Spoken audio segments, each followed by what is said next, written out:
একজন বান্দা একটা নেকির অভাবে জান্নাতে যেতে পারবে না।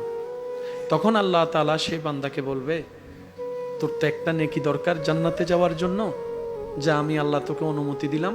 এই হাসরে তো তোর অনেক আপন মানুষ আছে, আত্মীয় স্বজন আছে, অনেক মা বাবা আছে, ভাই বেড়াদার আছে, হ্যাঁ, অনেক বন্ধু বান্ধব আছে। যা, কারো থেকে যদি একটা সওয়াব নিয়ে আসতে পারোস, আমি আল্লাহ তোকে জান্নাত দিয়ে দিব। সুবহান। 30-40 নাম্বার কম পেয়ে যদি গোল্ডেন এ প্লাস না পাই, মনকে বুঝ দেওয়া যায়, কিন্তু 1 নাম্বারের কারণে যদি ফেল করে, এটা কিন্তু মানা যায় না। 1 নাম্বারের কারণে যদি গোল্ডেন এ প্লাস না পাই, এটা কিন্তু এখানে সয় না, মাত্র 1 নাম্বার। এই 1 নাম্বারের জন্য ফেল হয়ে গেলাম। এখন ওই চির সুখের জায়গা জান্নাত নির্ভর করছে মাত্র কয়টা সওয়াব? এবার আল্লাহর হুকুমে ওই আল্লাহর বান্দা সর্ব জায়গায় যাবে, যেখানে যেখানে যাওয়ার, যার কাছে কাছে যাওয়ার, যেখানেই যাবে সেখান থেকে ফেরত আসবে, কেউ ওনাকে একটা সওয়াব দিতে রাজি হবে। আচ্ছা বলেন, এই হিকমতটা কার? আল্লাহ। জোরে বলেন কার? আল্লাহ। এবার একটু খেয়াল করুন, দিলের কান দিয়ে শুনুন। আস্তে আস্তে আল্লাহর হুকুমে, আল্লাহর কুদরতি প্ল্যানিংয়ে ওনার সাথে এমন একজন মানুষের দেখা হবে, ওই মানুষটা বলবে, কিরে তোর চেহারা এত পেরেশান, ব্যাপার কি?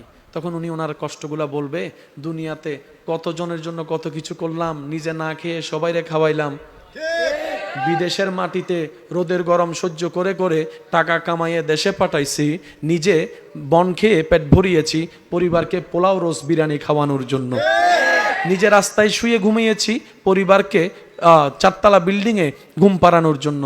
আজকে তারাই আমাকে কিছুই দিচ্ছে না। বলে যে কি সমস্যা বলো? বলে যে একটা সওয়াবের কারণে আমি জান্নাতে যেতে পারছি না। তখন সেই ব্যক্তি শুনে বলবে, ভাই দাঁড়া, মন খারাপ করিস না, ধর আমার থেকে তোকে একটা সওয়াব আমি দিয়ে দিলাম, একটা সওয়াব দিয়ে দিলাম। এখন সেই ব্যক্তি ওই সওয়াবটা পেয়ে খুশি মনে রবের কাছে আসবে, ইয়া রব, সওয়াব পাইছি একটা, জান্নাত আমার এখন। আর একটু জোরে বলেন। কি হচ্ছে না হচ্ছে সব আল্লাহ জানে কি জানে না? আওয়াজে হয় না, আরো জোরে বলেন, জানে কি জানে না? এই সব হচ্ছে কার হুকুমে?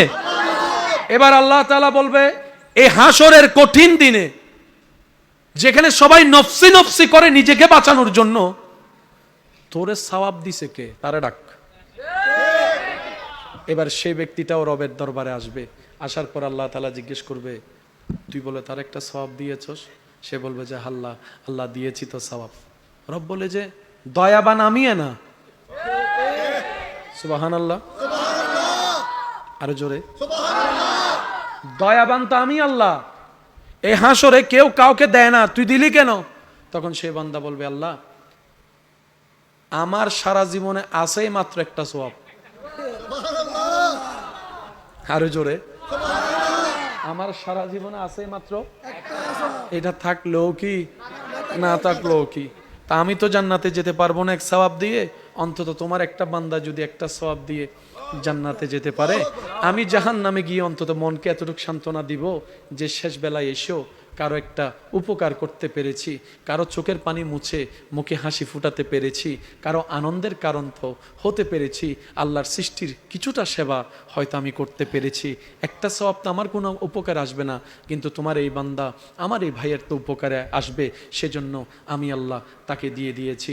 রব বলে যে আমার সামনে তুই সৃষ্টি হয়ে যদি এত দয়া দেখাইতে পারোস, আমার দয়া কি কোনো অংশে কম নাকি? এ আল্লাহ পাক বলবে, এ আমার বান্দা, একটা সওয়াব তোকে যে দিয়েছে, তুই সওয়াবটা পেয়ে জান্নাতে যা, আর যে তোকে সওয়াব দিয়েছে তাকেও জান্নাত দিয়ে দিলাম। সুবহান। এবার বুঝুন, হাজার হাজার কোটি কোটি অগণিত বান্দার ভিতরে তার সাথে ওর দেখা হলো কেন? যার কাছে একটা সওয়াব। আল্লাহ চাচ্ছে দুজনকে জান্নাত দিতে, কিন্তু আল্লাহ তো আহকামুল হাকিমিন, যিনি নিয়ম বানাই তিনি নিয়ম ভঙ্গ করা মানায় না। সেজন্য আল্লাহ পাক এমন হিকমত করেছেন যে ওর কাজটাও হয়ে যাক, এর কাজটাও হয়ে যাক, দুনো বান্দা জান্নাতে চলে যাক। সুবহানাল্লাহ। সেজন্য আল্লাহ পাক বলে আনার রহমান আনার রহিম। ওদিকে বলে লা তাকনাতু মির রাহমাতিল্লাহ। এই আয়াত 1000 বার আমরা শোনার সৌভাগ্য হয়েছে। চলুন আজকে উলামায়ে কেরামের দোয়া নিয়ে এই আয়াতের একটু গভীরে যাওয়ার চেষ্টা করি।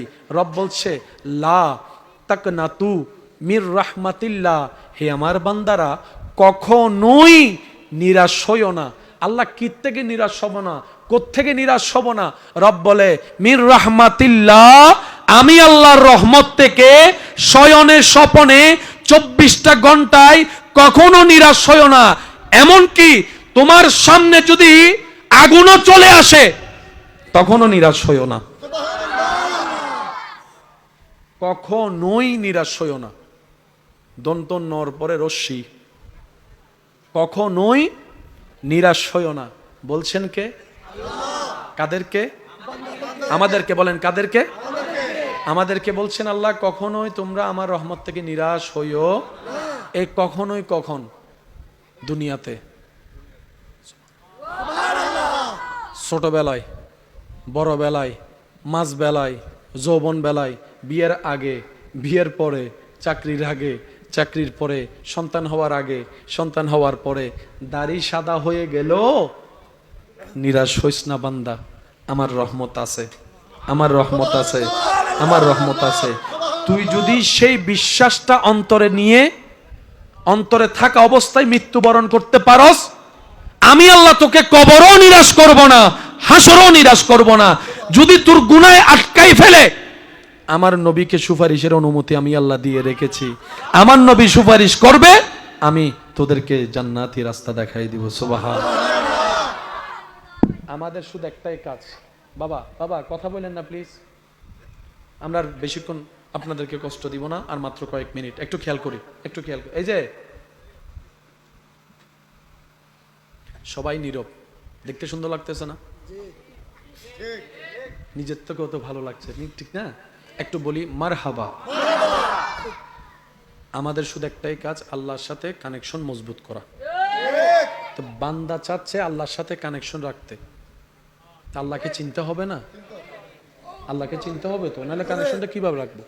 ওই চিনানোর জন্যই আল্লাহ বান্দার উপকারে যাকে নিজে থেকেই পাঠিয়েছেন এই পৃথিবীর বুকে, ওনারাই হচ্ছে নবী রসুল। আর সেই নবী রসুলের মধ্যে সবার শেষে ইমামুল আম্বিয়া, আল্লাহ যাকে পাঠিয়েছেন বান্দার সাথে আল্লাহ সম্পর্ক করিয়ে দেওয়ার জন্য, উনিই হচ্ছেন নবী রহমাতুল লিল আলামিন। আবু বকর সিদ্দিক বান্দা, ওনার আল্লাহকে দরকার, আল্লাহ পাক নবীকে পাঠালেন, উনি আল্লাহর প্রেরিত নবীর কাছে গেলেন, নবী আল্লাহর সাথে সম্পর্ক লাগাই দিলেন। আবু বকর সিদ্দিকে আকবর হয়ে গেলেন, ওমর ফারুকে আজম হয়ে গেলেন, ওসমান গনি জিন্নুরাইন হয়ে গেলেন, আলী মৌলা আলী শের খুদা হয়ে গিয়েছেন।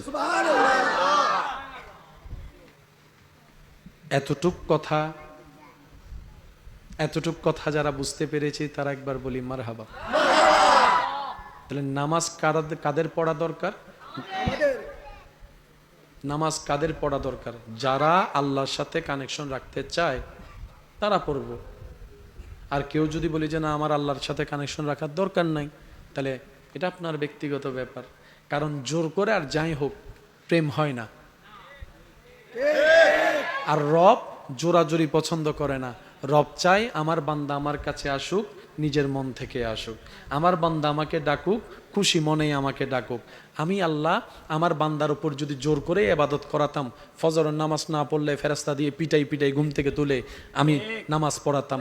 আমার বান্দাকে যদি চাইতাম সে জোর করে আমার সাথে ইবাদত করুক, আমার ইবাদত করুক, জোহরের নামাজ না পড়লে, জোহরের নামাজ না পড়লে আমি বাতটাই বন্ধ করে দিতাম। কিন্তু আমি আল্লাহ বাতও বন্ধ করি নাই, নিঃশ্বাসও বন্ধ করি নাই, ইনকামও বন্ধ করি নাই, ঘুমটাও বন্ধ করে দিই নাই, আরামটাও বন্ধ করে দিই নাই, শান্তিও বন্ধ করে দিই নাই।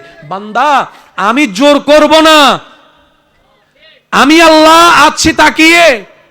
কে নিজে থেকে আমার কাছে আসে, দিল থেকে আমাকে একবার ডাকে, আমি তাদের দিকে তাকিয়ে থাকি।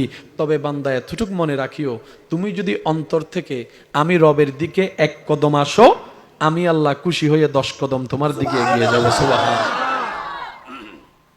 এই সুযোগ কি একজনের না সবার? সুযোগ নিচ্ছি না, একটু নিজের দোষটা বলি, সুযোগ নিচ্ছি না, দোষ কাদের?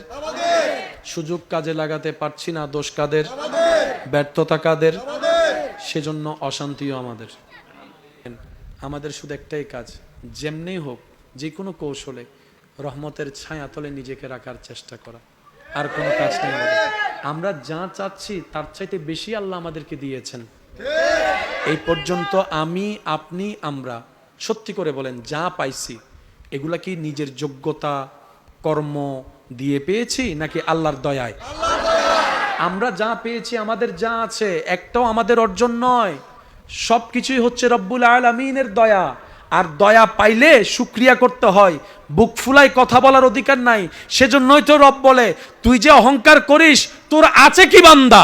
তোর সম্পদ আমি রবের দান, তোর জ্ঞান আমি রবের দান, তোর সৌন্দর্য আমি রবের দান, তোর সন্তান আমি রবের দান, তোর মা বাবা আমি রবের দান। বান্দারে, তোর সারা শরীরে যা আছে দেহ সবই তো আমি রবের দান, তোর জানটাও তো আমি রবের দান। অহংকার করা যাবে না, বলেন সুবহানাল্লাহ।